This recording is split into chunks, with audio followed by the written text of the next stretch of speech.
अस्सलाम वालेकुम प्यारे बच्चों। Class 7th subject Kashmiri, page number 27। साइन लेसन नाव फट क्यों इस पर आज लेखो अमिक सवालन हंद जवाब। थो नजर जवाब लिखो। गोरनुक सवाल पट क्यों कम पन पानस अंद अंद गोच वनान। पट क्यों पत लेसन मज पोर सह कम पन गोच वनान। अमुक जवाब पोट या रेशम पट कम सज लाल। यह लाल नबर हवा लगित होखान तो होखित नरम तो नोजुक पंदाव बनान। अम पन पट कम पानस अंद अंद गोच येरान। सवाल नंबर 2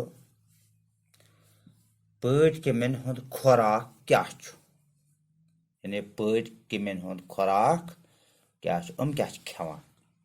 पट कम क्या खेवान।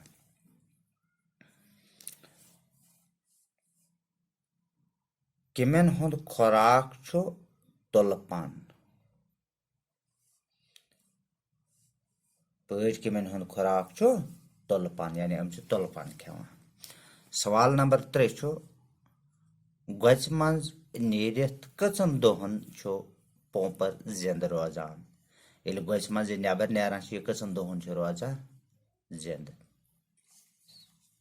जवाब गोच मज नीरित यह पोंपर सिर्फ 2 या 3 दोहन जिंद रोजान। यह गोच मज नबर नारान रोजान सिर्फ 2 या 3 दोहन जिंद।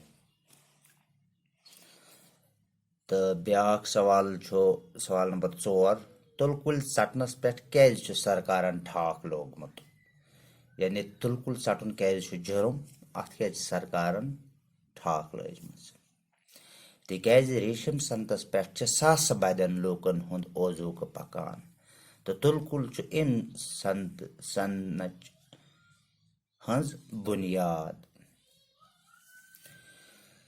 रेशम संतस पे पकान सास बदन लूकन हुंद रोजगार। तो तवे अत संत पे सरकारन लजम अमन तुलकुल सटनस पे लजम ठाक। तो सुबह फरो इंशाल्लाह सवाल नंबर 5 ब्रोह कुन।